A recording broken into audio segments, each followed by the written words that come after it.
Hello दोस्तों, नमस्कार। दोस्तों, हाल ही में जो अग्निपथ योजना सरकार के द्वारा लाई गई है, उसके तहत जो युवा तोड़फोड़ कर रहे हैं, सार्वजनिक संपत्ति को नुकसान पहुंचा रहे हैं, सरकार ने बताया है कि उन युवाओं पर, उन युवकों पर कार्रवाई की जाएगी। और ये कार्रवाई भारतीय दंड संहिता की धारा 151 और धारा 141 के तहत की जाएगी। तो दोस्तों, आज हम इसी पर बात करेंगे कि अग्निपथ योजना क्या है। और धारा 141 के बारे में मैं पहले ही वीडियो बना चुका हूँ। धारा 151 के बारे में आपको बताऊंगा कि धारा 151 क्या है। तो बने रहे मेरे साथ आखिरी तक, क्योंकि वीडियो के आखिरी में आपको एक इंटरेस्टिंग लीगल फैक्ट यानी कि एक रोचक कानूनी तथ्य भी बताऊंगा। मैं हूँ एडवोकेट मरकेश विश्वकर्मा। चलिए दोस्तों, शुरू करते हैं। दोस्तों, हाल ही में केंद्र सरकार के द्वारा अग्निपथ योजना लाई गई है, जो कि युवाओं के लिए है। इस योजना में पहले ये नियम लाया गया था कि इसमें वही युवक शामिल किए जाएंगे जिनकी उम्र 17.5 साल से 21 साल तक है। और उन युवाओं को आर्मी, नौसेना, वायुसेना में इसमें केवल 4 साल के लिए ही रखा जाएगा। उसके बाद उनको हटा दिया जाएगा, यानी कि नौकरी से निकाल दिया जाएगा। ये नियम लाने के बाद में, ये योजना लाने के बाद में युवाओं में काफ़ी रोष दिख रहा है।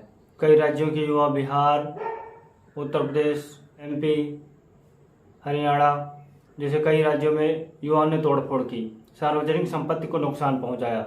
उसके बाद केंद्र सरकार ने इस योजना में संशोधन किया और संशोधन के बाद में जो 21 साल तक की उम्र थी उसको 2 साल बढ़ा के 23 साल कर दिया, यानी कि 17.5 साल से 23 साल तक के युवा इसमें शामिल हो सकेंगे।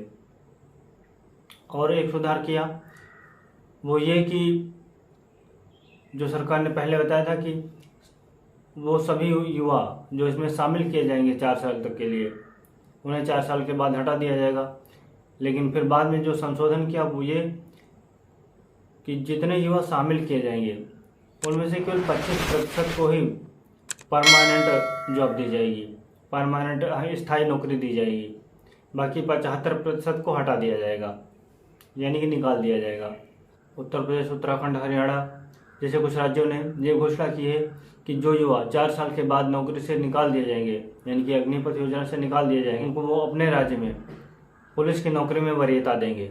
आनंद महिंद्रा ने भी युवाओं से कहा है कि 4 साल के बाद जो युवा निकाल दिए जाएंगे उनको वो अपनी कंपनी में रख लेंगे, अपनी कंपनी में नौकरी दे देंगे। दोस्तों, अगर देखा जाए तो इसका जो अच्छा पहलू है इस योजना का, जो प्लस पॉइंट है वो ये है, जो युवा बेरोजगार थे या बहुत गरीब थे उनको नौकरी मिलती है, भले ही 4 साल के लिए मिले तो भी उनको कुछ राहत मिल जाएगी। फाइनेंशियली, आर्थिक रूप से कुछ वो मजबूती उन्हें मिलेगी। और जब भी वो नौकरी से निकाले जाएंगे तो उनके पास एक अच्छा खासा अमाउंट होगा, एक अच्छा खासा धन होगा, एक राशि होगी जिसे वो कहीं और लगा सकते हैं और कुछ और कर सकते हैं, कोई भी और कार्य कर सकते हैं। और निश्चित रूप से ही उन्हें दूसरे विभागों में या पुलिस की नौकरी में और कंपनियों में वरीयता दी जाएगी। ये प्लस पॉइंट है। लेकिन सिर्फ 4 साल के लिए रखना, उसके बाद निकाल देना, ये एक निगेटिव पॉइंट भी है, ये एक नकारात्मक बिंदु है।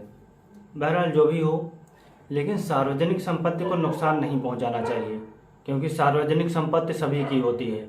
रेलवे स्टेशन पे जो सीट पड़ी होती हैं, बेंच पड़ी होती हैं, वो सबके बैठने के लिए होती हैं। उनको तोड़ना फोड़ना, रेलवे स्टेशन को नुकसान पहुँचाना, जगह जगह बसों में आगजनी करना, ये गलत है, ये बिल्कुल गलत है।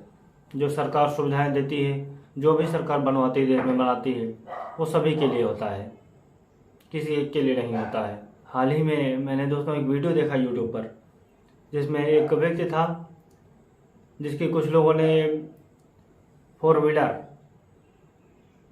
में आग लगा दी थी, उसको नुकसान पहुंचाया था। तो वो रो रहा था कैमरे के सामने, पत्रकार के सामने सवालों का जवाब भी दे रहा था, रो रहा था।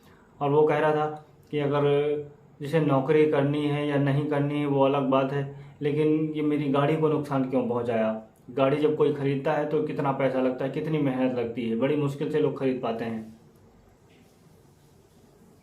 तो गाड़ी को मेरी नुकसान पहुंचाने का क्या मतलब था, क्यों नुकसान पहुंचाया।